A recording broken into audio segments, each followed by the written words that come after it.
Hello, guys. We're starting the class today. Hey, Bruce. We're starting a new Mishnah. Interesting. We're learning interesting laws now. We're going to go into three interesting sugyas, and eventually finish off the parak with the story of Pinchas, I believe, who killed the prince of tribe of Shimon and the Midianite woman or princess that were having relations in front of Moshe and the Jewish people, but that's going to be hopefully next class. So the Mishnah says like this on top of page 81b1. Mi shalaka v'shana bebezdin. A person who was, we're going to learn, the Gemara will explain us the Mishnah more, but a person who got lashes, there's certain sins, prohibitions that if a person does, the punishment is to get 39 or up to 39 lashes.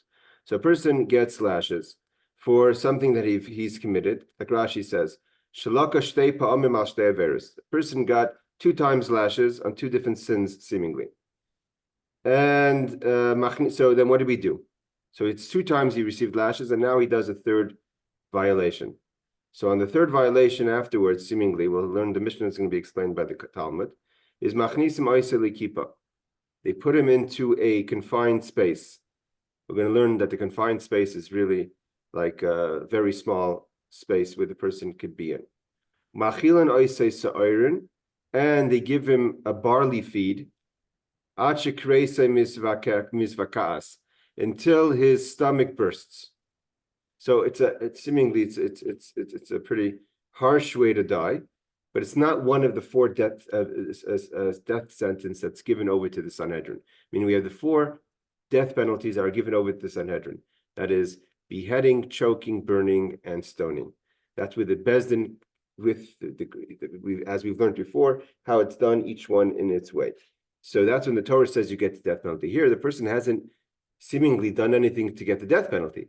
He gets lashes, or she gets lashes 2 times. On the 3rd time, they put this person into a confined space and feed him a feed that causes his stomach to burst and he dies. So we have to understand this mission, obviously, because we have to understand what circumstances are we talking about. So the Gemara says like this.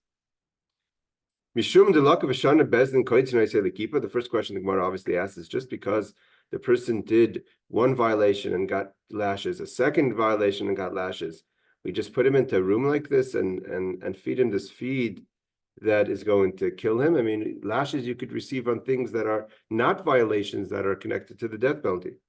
So Rabbi Yirmiyah says no. Amar Rabbi Yirmiyah, Amar Rabbi Shimon ben Lakish. Rabbi Yirmiyah says in the name of Rabbi Shimon ben Lakish. What kind of lashes are we talking about? Not just any lashes. We're dealing with lashes that are connected to a violation, that the punishment of the Torah is the person gets creases. Kares, we've learned, is there's 3 categories of, and this is a subcategory, but there's 3 main categories of how a person is put to death for violating the Torah. The first category is Bezdin. The courts have been given the authority by Hashem, by the Torah, to put the death penalty. The second one is that there's what's called Misa Midei Shemayim. God figures it out, so to say, where they, for whatever reason, the Bezdin cannot put the person to death, or is not given the authority to put the person to death. There's a concept of Misa Midei Shemayim. God has his messengers. Harbi Shluchim L'Makom, there's many messengers to God. And the third case is Kares. Kares is violations that the Torah says, if you violate this, the Torah tells you you're going to get Kares. Kares means you're cut off. Seemingly, Kares is the most severe, because although in all 3 of them you're no longer alive, but Kares means that you're getting cut off by your root, by the soul gets disconnected. So it's a very severe punishment on a spiritual level. And there's certain things, for instance, there's certain eating chametz, eating leavened bread on Pesach, is connected with the punishment of Kares. The Torah tells us, if you eat on Yom Kippur, eating on Yom Kippur is not punishable by the Bezdin, you get Kares. And there's certain other violations that have the punishment of Kares where God, now what would traditionally happen is, depending on the violation, depending on when it happens, the person would not live out his or her life past a certain age of 50 or so. So here the person, but even when you get Kares, you get lashes. Now, according to the Rambam, because we completed the Rambam today. So Shehechiyanu, for those who have managed to complete the Rambam, I did a small siyum here in WeWork. So the halacha is, according to the Rambam, that if a person does a violation that's punishable by kares, means that their soul gets cut off, and the Bezdin gives lashes, which is also attached to that punishment. So the lashes is, so to say, a kapara, is an atonement to try to kind of override the punishment of kares. But here, the person does a violation that's punishable by death. Seemingly, this doesn't go in line with the Rambam that we've been learning about. And the person puts a violation that gives him or her lashes 1 time, 2 times. So he violated something that the Torah says that God is going to cut this person's soul disconnected, and the person dies at a young age, and it's also punishable afterlife because it affects your soul. So here, we're referring to not just any lashes, but lashes are connected to violation that is punishable by God through kares, through getting disconnected your soul. The Gaver Bakatlahu. So the Gemara says, why do we put him in this confined space? Because the person, he or she, is already a dead man or dead person, because he's going to be or she's going to be punished by God with kares. So the Gemara says that his death has not approached. However, since he renounces his own life, because he continues to do things that God's going to punish him with kares, with death. So therefore, katle Eloi, the court brings his death closer upon him. So it's not that we put the person inside for getting any sin of lashes. Do you get put into because you're a repeat offender, that you get put into a confined space and you're fed food that explodes your stomach? You're going to die anyways from God. And because you continue to do violations, meaning you don't care, so the Bezdin brings your death penalty, so to say, closer. But not that they kill you, they just feed you to death, so to say. Okay. Because again, this person is being careless with his or her life. Is mekarvin and lekatli, we bring their death closer. Eloi. Okay, so that's the answer. So not every violation of lashes does the person get put into this kippah, into this confined space, only if it's something that's connected to eventually being killed, so to say, by God. Rabbi Yaakov to Rabbi Yirmiyah bar Tachlifa. So Rabbi Yaakov tells to Rabbi Yirmiyah, the son of Tachlifa, Ta esfarlach b'malkul shakaras achas al shashtaim v'shalosh krisis isurei dekatoim v'leim vatikulei. So he says like this. So Rabbi Yaakov of the son says to Rabbi Yirmiyah, the son of Tachlifa, come and I'll explain to you what we're talking about. This is talking about floggings for a single kares prohibition. However, for 2 or 3 kares prohibitions, he's experienced. It says he's experienced and does not renounce his life to such an extent. Meaning to say that Rabbi Yaakov, the son of Yirmiyah, says that, like Rashi says, in what case are we talking about where the person's a repeat offender on the same violation? Let's say, what's a kares, for instance? If a person is to eat forbidden fats on an animal, on a cattle, are forbidden. If you eat forbidden fats, in Hebrew known as chelev, I believe it's punishable by kares. If you do it the same thing twice, then the 3rd time they're going to put you in a kippah. But let's say you do 3 different violations, 2 or 3 different violations. Each one is its own different violation. It's not you're repeating the same thing over again. So then that's not that person that's looking to anger God, so to say.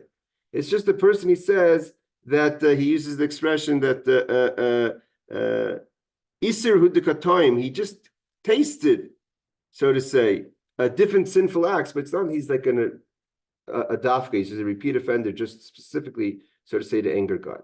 Okay, so basically what we've learned from this little piece of Gemara is, before we go to the next piece, that so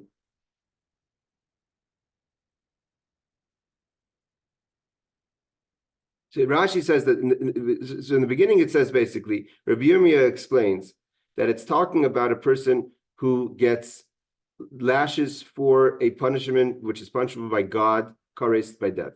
And so the Rabbi Yaakov comes to explain that this is a person who only repeats the same offense twice. But like Rashi says, he did the same violation 3 times. Means the first 2 times he got lashes, and the 3rd time they put him into the cage. And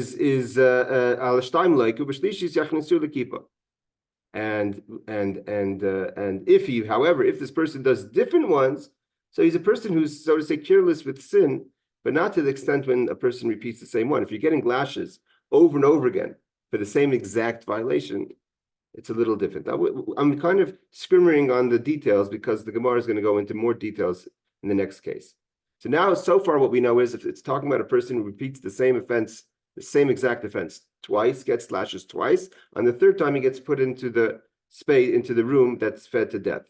Okay, now the question is, we're going to have to figure out how exactly does this work? So the Gemara goes in now. So the person gets lashes and the second time lashes.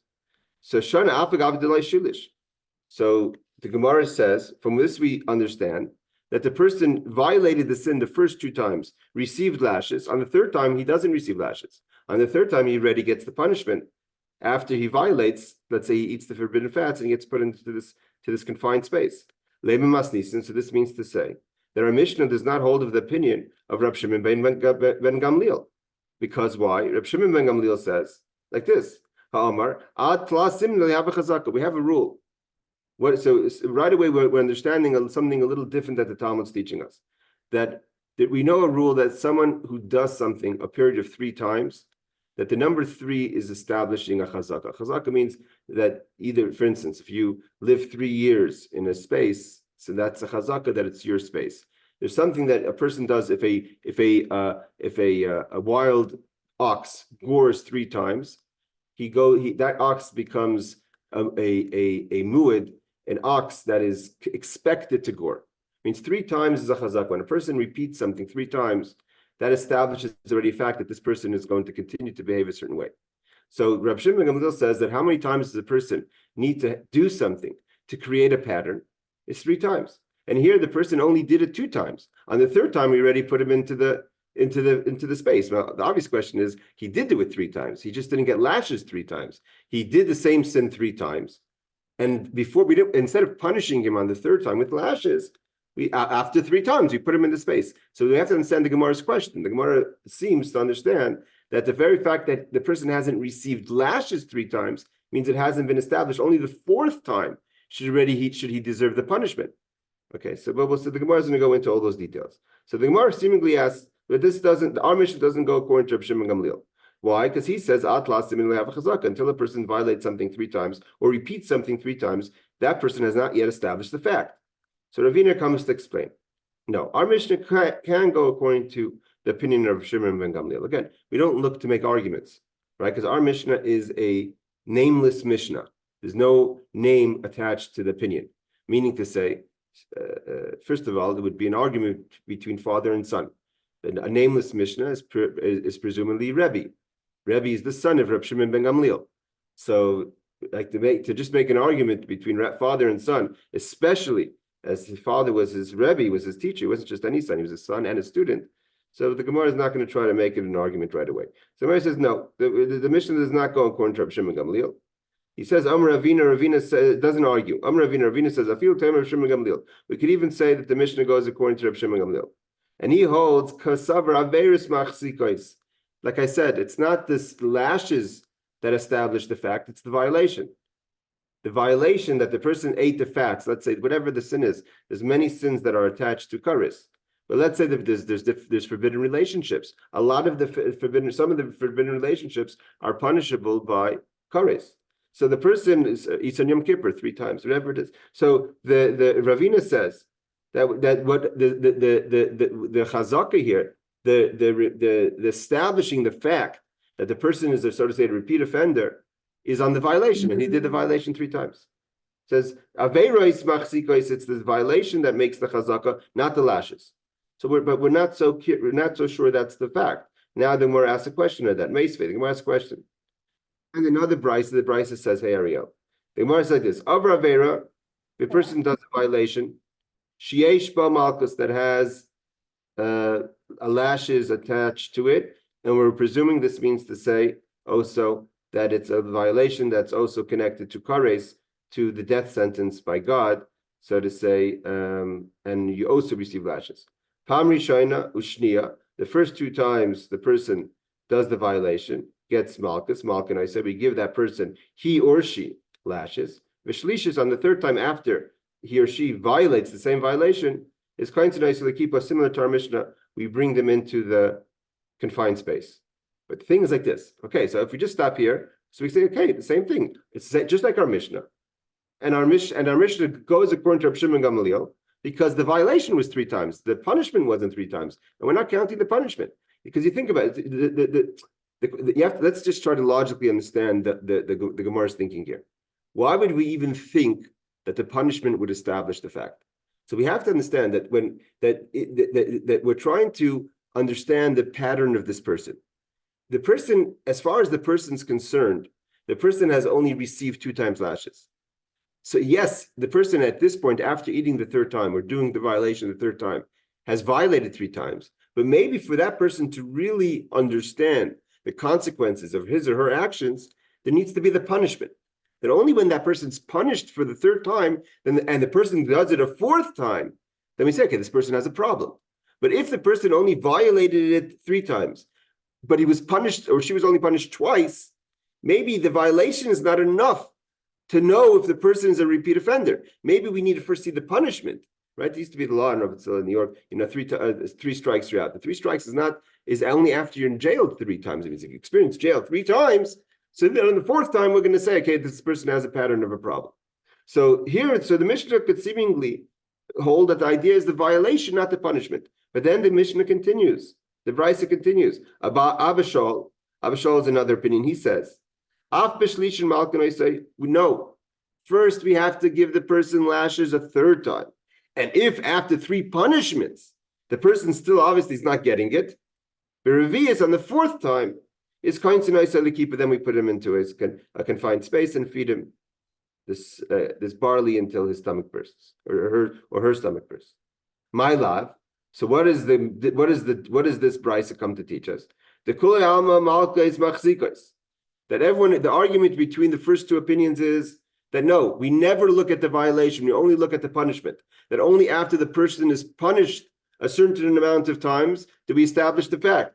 And the disagreement would be, Kuli Alma, everyone agrees that Malchus Machzikas is the punishment that makes the chazaka. And this falls into the argument between Rebbe and his father, Rabbi Shimon Gamliel. We're holding page 81b2 in the art scroll. And what does that mean? That Rebbe holds that 2 times getting a punishment is enough of an established fact. Therefore, on the 3rd time, already we put the person into confined space till he's fed to death. And Rabbi Shimon Gamliel says, no, we're looking at the punishment, and only after he's punished, or she's punished 3 times on the 4th time. Okay. Like I said, when we try to create the pattern, it's interesting. It's a psychological analysis of a person's behavior. Do we go after the person's, do we try to understand the person's behavior, or are we trying to understand the person's response to punishment? And that's what the Gemara's question is. If it's about 1 second hour, if it's about the response to punishment, so we have to wait to see how many times is the person punished. If 2 times punishments is enough, means a chazaka is established after 2 times. If we're going to need 3 times, then it's after 3 times. But if we're going after violation, seemingly our Mishnah goes according to Reb Shimon Gamliel, that's 3 times the person does a violation, and we have to understand the opinion of Abba Shaul. Yes, Aaron. If the first violation gave you a death penalty, then there's no chance of repenting. So then you do it 2 more times. What's the difference? You're still dead at the end. Okay, so that's a good question. See, that we have to understand a little bit deeper in the law of how it works. Kares, because like I said, kares, the punishment of kares means, the word kares means to cut off. That's what the word kares means. It means your soul gets cut off. It doesn't happen right away. It happens 40, 50 years old. It means you don't live out your life.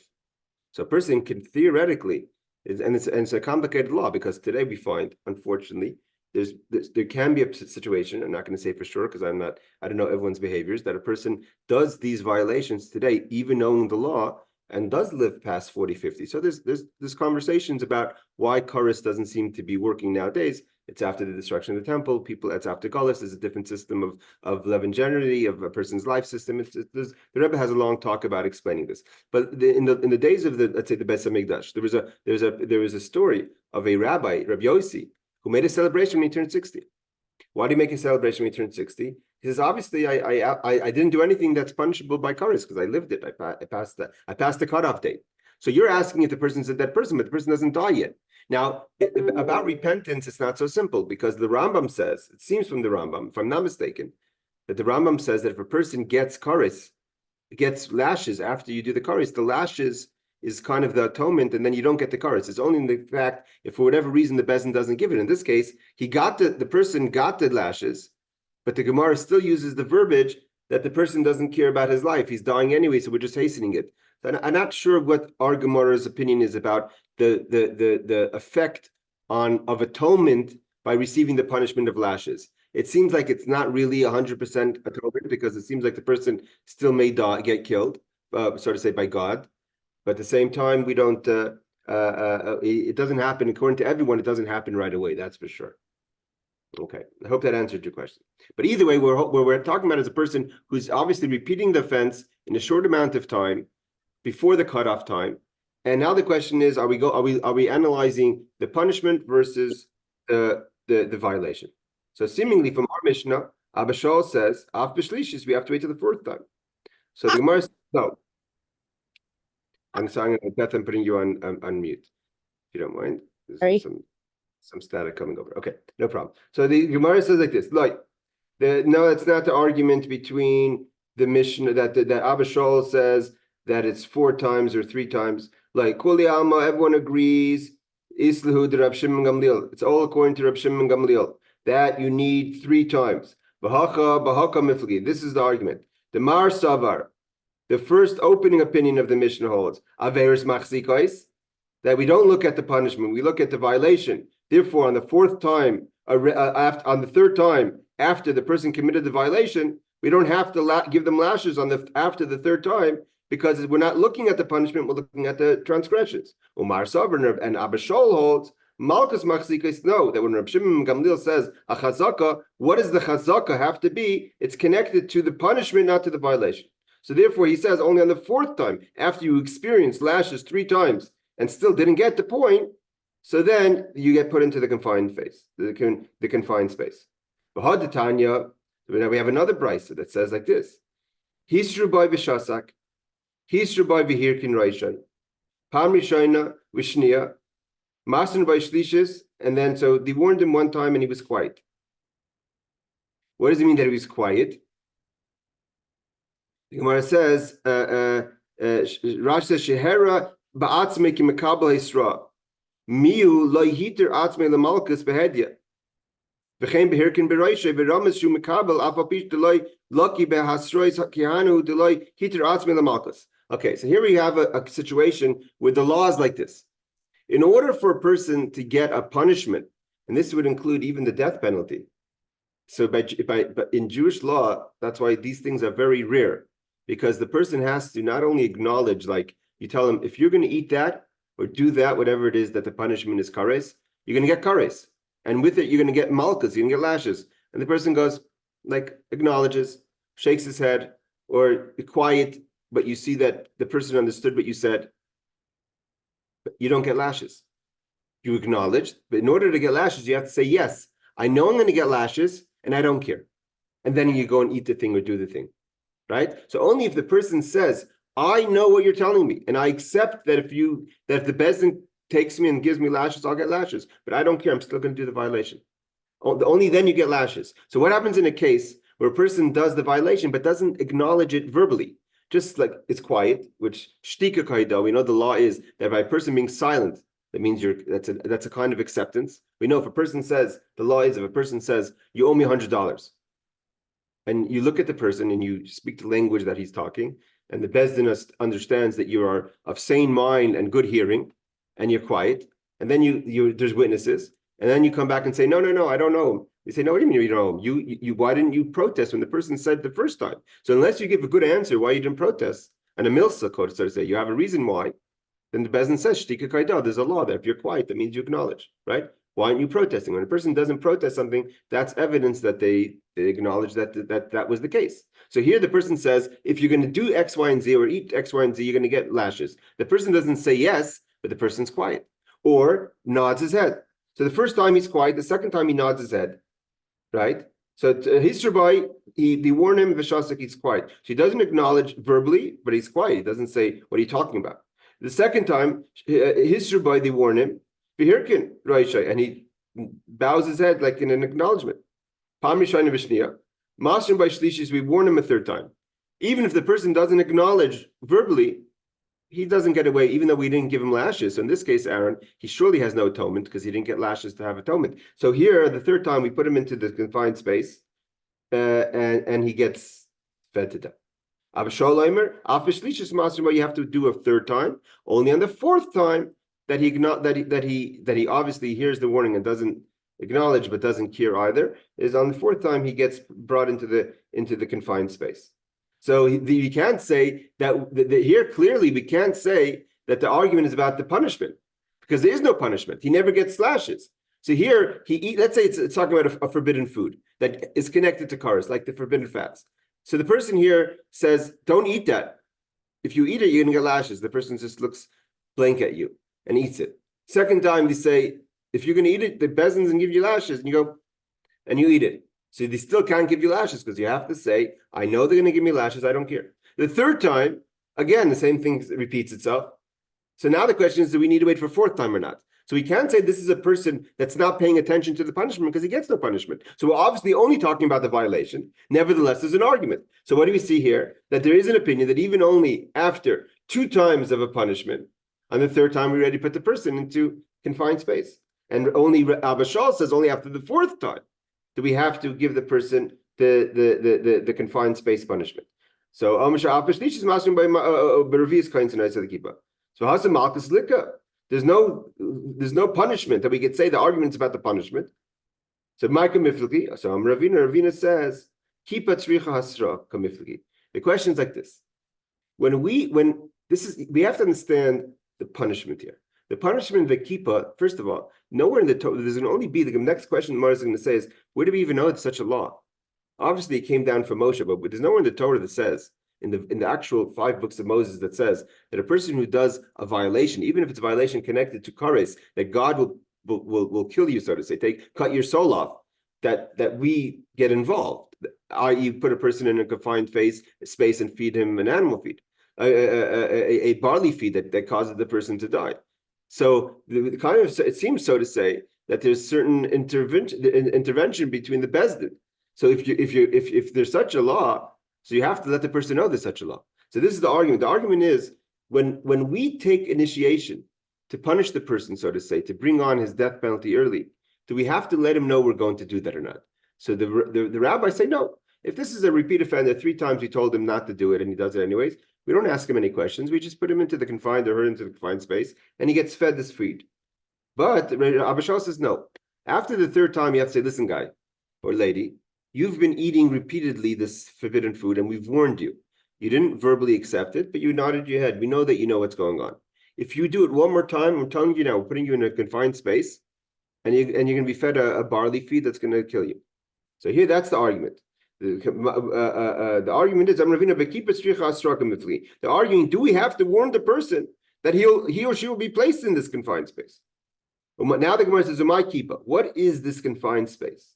So Rav Yehuda said that a maloi kamasai, that is the height of the person.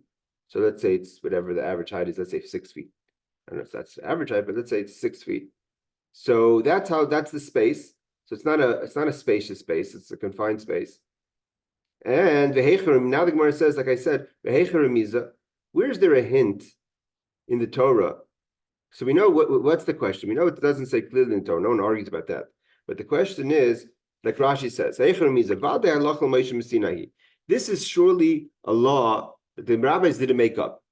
This Moshe Rabbeinu taught this when he came down from the heaven. There's things that are called halacha Moshe Sinai. Halacha Moshe Sinai means that there's laws that are not written in the Torah, but Moshe came down and said, this is the law, the unwritten law, right? It's called halacha Moshe Sinai. So Rashi says, Vade halacha Moshe Sinai. This is surely a law that was brought down from Moshe from Sinai.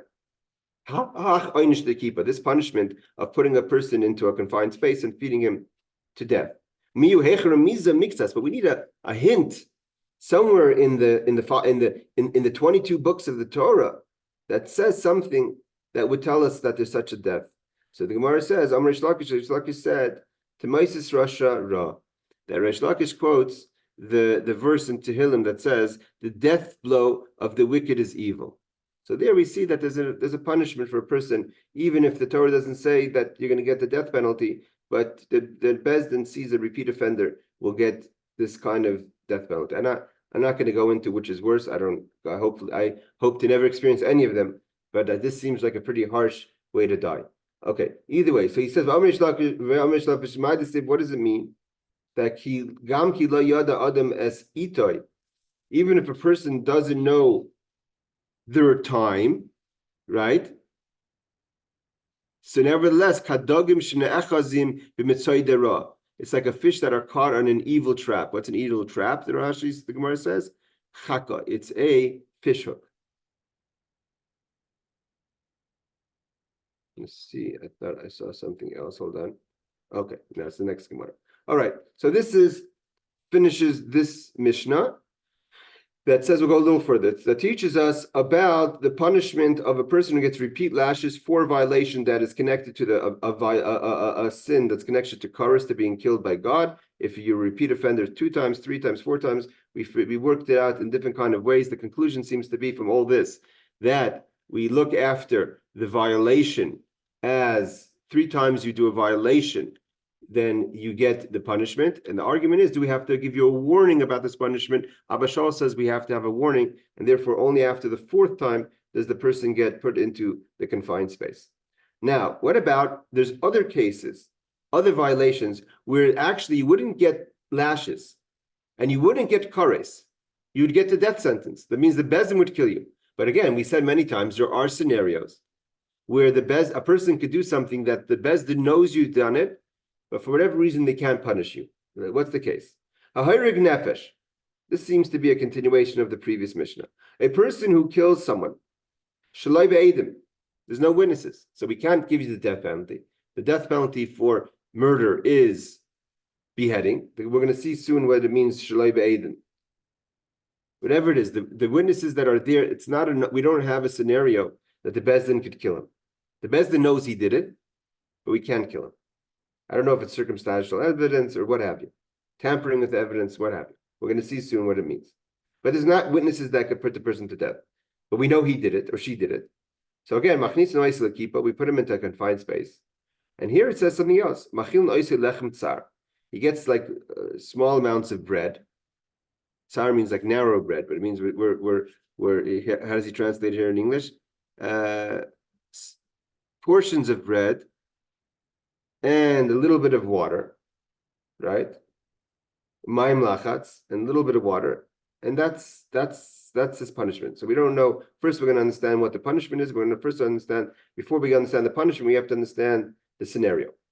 Mana yadinan. So the Gemara asks right away, on this case, that if there's no witnesses, how do we know he killed him? Right?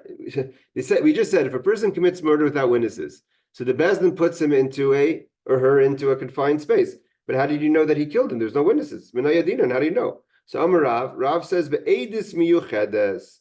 We're talking about a unique set of witnesses where technically the Torah says that the witnesses are not acceptable, but only because it technically doesn't work. What Rashi gives an example. What does that mean? Shnaim ma'idin alav, 2 people come to say testimony, this person killed. Ve'edus and emes, and we know it's true. Bezdin can't kill based on this testimony. For example, there's a law that the witnesses have to witness something together. If the witnesses don't see each other, for instance, let's say a murder is committed on the street, and there's 2 neighbors. One is standing on the first floor looking out the window, and the other neighbor standing on the other across the street looking out the window. The 2 people don't see each other, so they're not a pair of witnesses, but they witness together or separately the same incident. So the Bezdin has 2 people saying this person committed murder, and we know that it happened. But what don't we have? We don't have a pair of witnesses because they haven't stood together. So the Bezdin are powerless to exercise their ability to put the person to death, but they know it happened. So then they put him into the kippah, they put him into the confined space, and he gets fed bread and water. Okay, we're going to see first in a second what the bread and water means. V'shmul Amar Shmuz is another scenario. Shalai b'hasra. There's 2 witnesses that are witnesses, and they stood together, but there was no warning. So we know the person committed murder, but there wasn't proper warning. But There's another scenario that sometimes the witnesses get cross-examined to see if they're saying the truth. But sometimes everything is in line, but certain things that are not really, for instance, there's certain things that the witnesses don't have to know. But if they voluntarily give information that contradicts each other, even though it's seemingly, for instance, if they would just tell the Bezdin, I don't remember. For instance, I think one of them is the clothing. Was the person wearing white clothing or black clothing? What suit was he wearing? So if the person says, I wasn't paying attention to the murderer's suit, so then fine, we say, okay, you don't have to know that information. But if the person says, no, he was surely wearing a white suit, and the next witness says, no, he was wearing a black suit. So they're contradicting each other, even though the contradiction is about something that they didn't have to know, but because they verbalized it, therefore the witnesses become disqualified. So here he says, so Shmuel says, it's talking about, Rav Chizda says, the bedikois, the lesser examination of the witnesses, they contradict each other, but in the fundamental things, like what day, what hour, where, and all that information they got right. There's information that they didn't have to know, but they contradicted each other nevertheless. Like we learned. That once, for instance, someone was checking a scenario and he said, oh, it was under the fig tree. What kind of thorns did the fig have? And if one person says, no, there was long thorns or short thorns or no thorns. So he said, well, you're contradicting each other, even though who pays attention to those details? So, sometimes a person is so sure about their testimony. And then when they get grilled by the Bezdin, they feel that the Bezdin won't believe them if they don't know every detail. So they sometimes, either make up or forget or are clouded about certain information, and they try to sound certain about it. And then they trip themselves up and become disqualified witnesses because one person says there was a long thorn on the fig, and the other one says no, there was no thorn, it was a short thorn. So the Rabbi Zaki says you're contradicting each other, even though if they just said I don't remember, that would be disregarded because it's not information they would have to remember. Okay, so in any one of these cases that a person does, where we have witnesses but we can't exercise our right, the Bezdin's right, to put them to death, but we know it happened, so we put him into the room. Now the Gemara is going to say, why by lashes do we feed the person barley, and by murder we feed the person bread and water? The previous Mishnah, we learned we feed the person barley until the person's stomach explodes. So Rav Sheshes says, no, each one is the same thing. What he says basically explains what he did. Just eating barley alone is not going to kill anyone.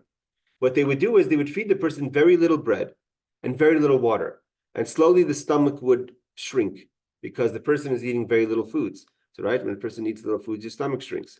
And then they would give the person this heavy barley feed that bloats. And because the person's stomach was shrinking, and then you give them a bloating food, that causes the death. So again, this doesn't seem like a very this seems like a pretty scary death. It says the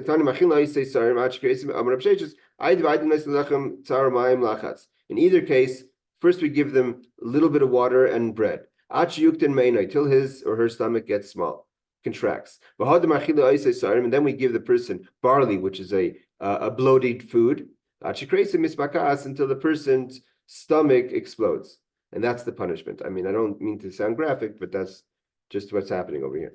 Okay, I just want to go, we're going to actually just do a little bit more. If you guys have a little bit of stomach left, no pun intended, for a little bit more Gemara. We're just going to go into the next Mishnah just to start it. Hagoynev as a kisva, a person steals a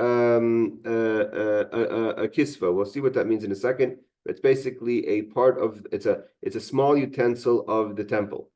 The reason why it's a small utensil just because it's unlikely for a person to march into the temple and walk out with the menorah, right? That's not going to happen. There's be plenty of people seeing it. But if a person's in the temple and in the busyness, pockets a small little part of the table, that's a little bit, that's a gold piece, it's worth a lot of money. Then that's something that's more practical that could happen. But makal b'kaisim, if a person curses, we'll find out what with the name of an idol. Aboy Ramis. This is now we're going into the story of Pinchas. If a person has sexual relations with Aramis, means seemingly a non-Jewish woman. Rashi says the word Oivedes Kachavim, that she's an idol worshiper. This is the Bas Ovid of Oived Kachavim, the daughter of an idol worshiper.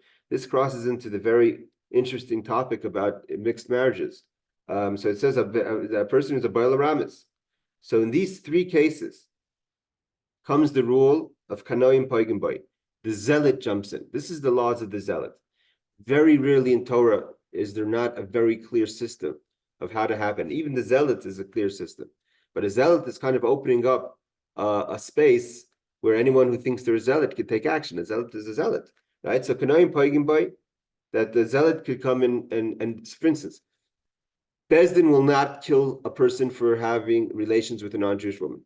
Bezdin will not kill someone just for stealing a utensil. Even if you steal something expensive, you have to pay it back. There's no death penalty for stealing. There's no death penalty for just cursing someone with using an idol's name. Therefore, you have to be very careful. People use a lot of times today. It's common to use idol verbiage when we get angry. You're not allowed to. And a person who has relations with a non-Jewish woman, let's say Rashi says a daughter of an idol worshiper, then there's no death penalty for that. You're not supposed to do it, but there's no death penalty. However, the zealot could jump in. Kanoim Poigim Boy. That's we learned the story from Pinchas. Pinchas killed the head of the tribe of Shimon with the non-Jewish woman. That's not punishable by death. And we're going to learn the laws. It's not just any zealot. It's not any situation. We're going to have to go through all the details. It only happens while it's happening. Pinchas had to be very careful. He was very risky what he did. So another case, Kohen Sheshimish Betuma. The law is a Kohen who's impure, knowingly, right? Sometimes as you not know, but knowingly, and serves in the temple. Ein achav haKohenim avin leisli bezdin. His brothers, the Kohens, would not bring him to the bezdin to be punished in the bezdin. What would they do? They would take him out. Elapirchei Kahuna, the young zealots, so to say, of the priests. Matzina Isay Chutz Lazar, they take him outside of the temple. Maftzina Ismoiche Begizras Zar. Begzirin. They beat him with sticks. They would beat him to death. Zar Shishimish Migdash, a foreign person, meaning a non-Kohen that serves in the temple. Rabbi Kiva Omer Bechenek. Rabbi Kiva says the punishment by Bezdin is to be choked. And the rabbis say no, there's no death sentence by the Bezdin. It's only by God. Okay, so what are the cases of this Mishnah? That the first three cases, if you steal something from the temple, if you curse someone with an idol, if you have relations with a non-Jewish woman, so then the zealots take in. We'll have to learn the laws. No one's becoming a zealot. It's very complicated laws about the zealot.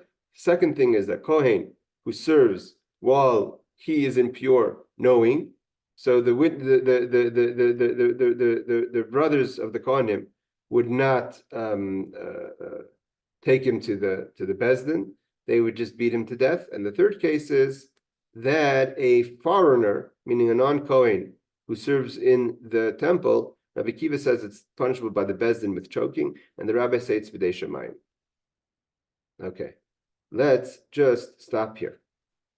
All right, guys. So we'll just pick up on the subject. Going forward, the Gemara is going to go into the laws of the zealot, and we're going to also go into the laws of the kanoi. In the case of Baal Ramas, and we learned the story of what happened with Pinchas that we learn about later in the book of Bamidbar, in the fourth book of Numbers. All right, everyone. Laila Tov, Shavua Tov. Thanks you for joining. Take care. Thank you.